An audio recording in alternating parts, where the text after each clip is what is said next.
we did make, because of this situation, we ended up having to do a couple of things. So one, before you saw that we were doing this kind of wait for begin transmission. Well, we removed all those acknowledgements because we thought, and I don't know why I thought this, but we thought that if you made a message with UCX and the other side was not waiting to receive it, like there wasn't somebody polling for that message, we thought that message would just go into the ether and you know, it disappear. Well, that was not the case. UCX does do that. And so we no longer needed these acknowledgements, which were basically doing the following. They were saying, hey, I sent the begin transmission message. Okay, great. Now I can start sending the buffers, because we thought that you got to be polling for those buffers beforehand. Since that ended up not being the case, we were able to get rid of those acknowledgements, and it made performance a lot faster, like twice as fast. Just that one little change. Then the next thing that we did after having a conversation with, I can't remember who all was in that meeting. You might have been there, Pavel. I think Yossi was there. I can't remember who all was there, but we got lots of advice on the UCP Progress Manager from different thread, on calling UCP Progress from different threads. So we ended up making this class called the UCP Progress Manager, whose purpose is to basically check and see, hey, are these messages getting sent properly? And let kernels know when messages are completed sending or when they error out or have some kind of problem. This progress was happening on a single thread. So even though messages were being sent from different threads, their progress and status was only being monitored from a single thread in this UCP Progress Manager. And this reduced a lot of CPU pressure and improved performance as well. It's gotten us really close to what we get out of the TCP implementation, actually. This is what UCP Progress Manager looks like. It is a singleton, and you add and receive requests from it, and it calls a callback. This callback is almost always not invoked. Actually, there's only one place that this callback actually does anything, and hopefully we're going to get rid of that so that it won't need that at all. But what's kind of interesting about this class is that you add receive and send requests whose status needs to be managed for you.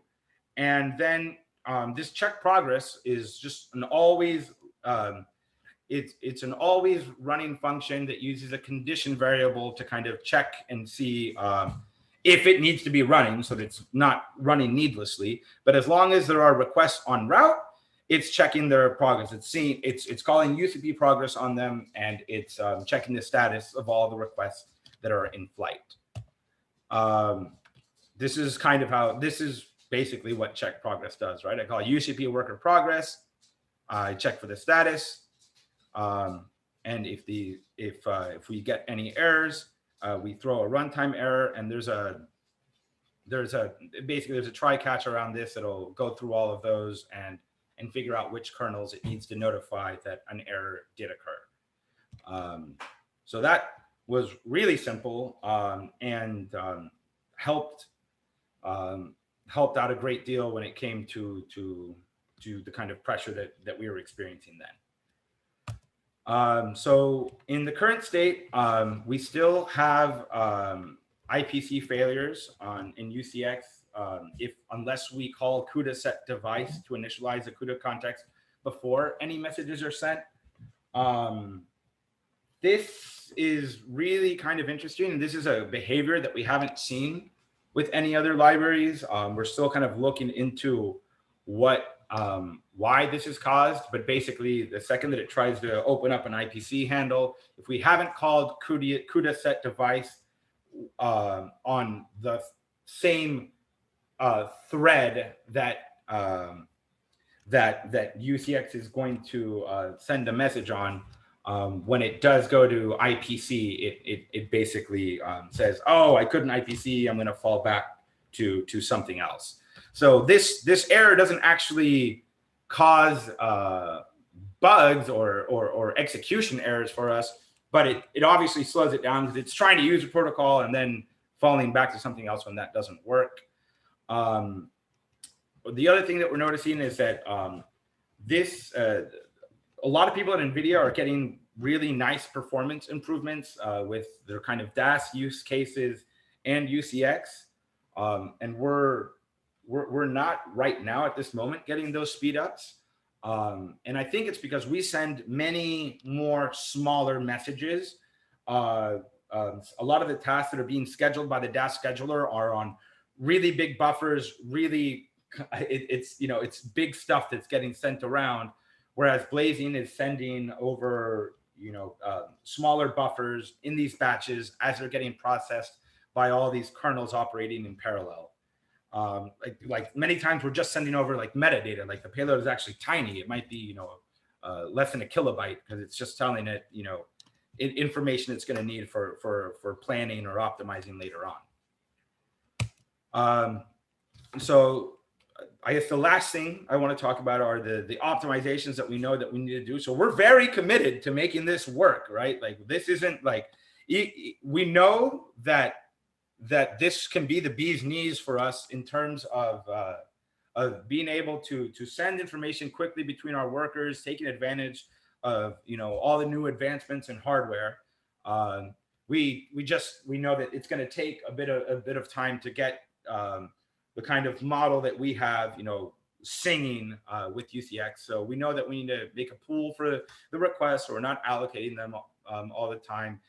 Packing small messages with many buffers into one buffer so that, when we do have lots of, when we do have a message that is just a bunch of small buffers, we can pack that together so that it only sends one message, reducing some of that overhead, and trying to figure out what the issues are using IPC, because that's something that we've been struggling to work with. As some of you may or may not know, with CUDA 11.1, a lot of the issues that we experience when IPC isn't able to go away. With earlier versions of CUDA, we're still seeing some bugs where we get open IPC mem handle issues, and so that I think that's kind of preventing the speed and IPC working for us right now. And I'd like to thank some people. Peter Enchev, Matt Baker, and Corey Nolet were big help in us, implementing the Python and C versions of these APIs, of testing, and just giving us advice. They without them, we definitely would be further behind than we are now. And of course to the Orno people, Oscar and Jens, for supporting our work and supporting our work specifically in the context of UCX and testing these things as they're being developed. That's been great help. And that's it. I think that's the presentation. I don't know if there are any questions or if you guys do questions. I don't know if that's a thing, Pavel. Yes, we do questions. We can open now for questions. Any questions? Oh, I have a question. Did you have a chance to look at the NBX API? So I saw that yesterday as I was, going over, when I was making this presentation. I wanted to Google some stuff just to make sure I wasn't making a mistake the way I was talking about something. Then I saw NBX and I was like, oh no, what is this? Is this something I need? I would love to know about it. What is so NBX? I think this is something you do need. It allows more flexible ways of handling requests. So before that you had only two ways. One is send and be, where you couldn't pass any user context and you had to install the user context after it was already started. And the second was NBR, where you can't provide a callback. So the NBX allows to specify any of those combinations. So you could provide a callback, or you could provide a user-defined context pointer, which would be available in the completion. So potentially you could allocate your own context and so on. And has also a bunch of fine-grained control, like preventing immediate completion or providing user-allocated requests and others. The most interesting API for me is actually the put ones. I've just been told that they don't work with the GPU memory yet, because that's all, like, we're never doing anything that's not like take this memory and put it there, basically, with GPU. Do you know which ones I'm talking about? Yeah. So are you already using them? We were told that it doesn't work with GPU memory. Yeah, that's the case today. We're working on adding support to them. So the question is if tag put is something you're looking at because you think it would provide better performance or better semantics than tags? It's because it maps more closely to what we're trying to do. So if you're using put, you would need to know upfront or somehow exchange upfront the remote addresses and keys. Yes, very easy for us. That's exactly. So all of our the tools that we use basically rely on memory pools with these big buffers allocated beforehand, right? So that's the idea, is that we could just ship that, right? Like the allocations in those memory pools and then access them like that. And do you need any kind of synchronization? Because pool is one-sided. The receiver doesn't really know when the memory is ready. Because of the way our engine is built, we're very happy to manage that. Okay. Like, it's not a complicated thing for us to manage. We've had to do that before when we did IPC directly.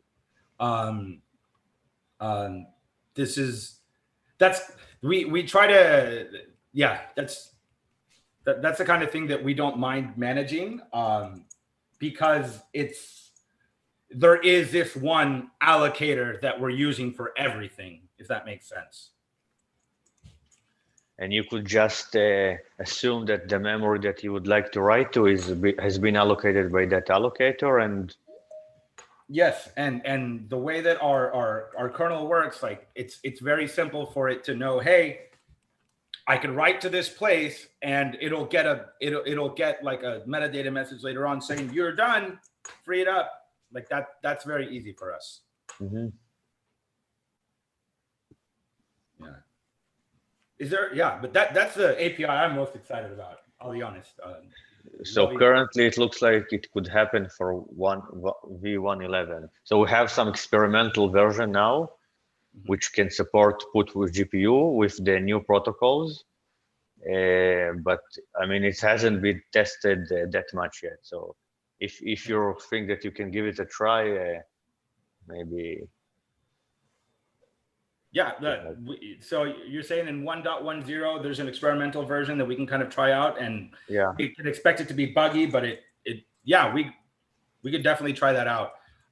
Like, we're at a point where we're going to start optimizing, right? That's the point that we're at, that we're willing to experiment with other ways of sending this information across, that is not just this, like, I'm going to send you this message and it's going to get over there. We don't need all that.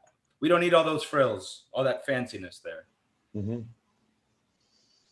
I have a question. Like you mentioned, you have a lot of small messages. Is the destination for small messages GPU memory? It can be. So in the case of something like a sample, where it's like sending samples for an order by, or for trying to estimate the size that that a join can be, or in the case that the data just happens to be small. But like, even like, so if you have like a small data frame, might be something like 1 million rows, right? Is not too big, but it might have 20 columns, and each one of those columns might have 3 or 4 buffers to it. So there's, the messages that we're like sending with Dask are like 100 million rows, right? And they have as many buffers, but it's 100 times more data. It's 100 times fewer messages. Mm-hmm. Tiny ones are CPU memory. The ones that are like less than 1 kilobyte, though, that are just plan information, that's just CPU memory. So you mentioned at some point that you wanted to actually pack buffers, or to some degree, Mhm. or how are you? What have you given any thought on how that you might do that? In your implementation. QDF has a 2-pack basis. There's a pack function in QDF. Okay, so on like a pre-allocated buffer, you would 2-pack it on that. Okay. QDF allocates it for you, but yeah. Okay.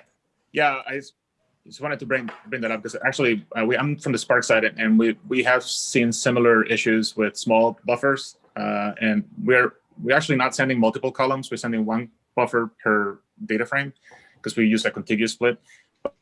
Mm-hmm. But so that's one way you could reduce the number of buffers. But then the other thing we also found was if you have a highly partitioned shuffle, then you can end up with little tiny buffers, and packing them really helps the scenario like a lot because you don't have all the RPC that you would have otherwise. And yeah, in our case we use bounce buffers too, but that's a different problem. So yeah, I think that's definitely you will see a lot of benefit from that, as you already said. So.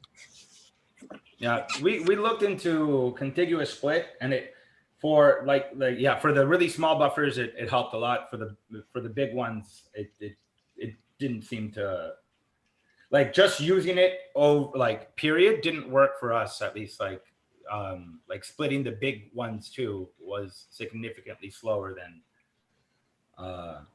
not. But yeah, okay. Definitely packing the small ones. Yep. Yeah, we should follow up because I think we have similar problems in our case. So, but thanks for your presentation. So far, it's been great. So.